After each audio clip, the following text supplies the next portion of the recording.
Then Pilate took Jesus and flogged him. And the soldiers twisted together a crown of thorns and put it on his head, and arrayed him in a purple robe. They came up to him, saying, "Hail, King of the Jews!" and struck him with their hands. Pilate went out again and said to them, "See, I am bringing him out to you, so that you may know that I find no guilt in him." So Jesus came out wearing the crown of thorns and the purple robe. Pilate said to them, "Behold the man." When the chief priests and the officers saw him, they cried out, "Crucify him! Crucify him!" Pilate said to them, "Take him yourselves and crucify him, for I find no guilt in him."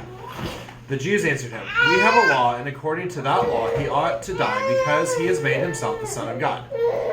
When Pilate heard this statement, he was even more afraid. He entered his headquarters again and said to Jesus, "Where are you from?"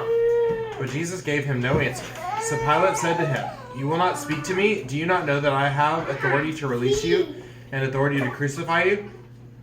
Jesus answered him, "You would have no authority over me at all unless it had been given you from above. Therefore, he who delivered me over to you has the greater sin." From then on, Pilate sought to release him, but the Jews cried out, "If you release this man, you are not Caesar's friend. Everyone who makes himself a king opposes Caesar." So when Pilate heard these words, he brought Jesus out and sat down on the judgment seat at the place called the Stone Pavement, and in Aramaic, Gabbatha. Now it was the day of preparation of the Passover. It was about the 6th hour. He said to the Jews, "Behold your king."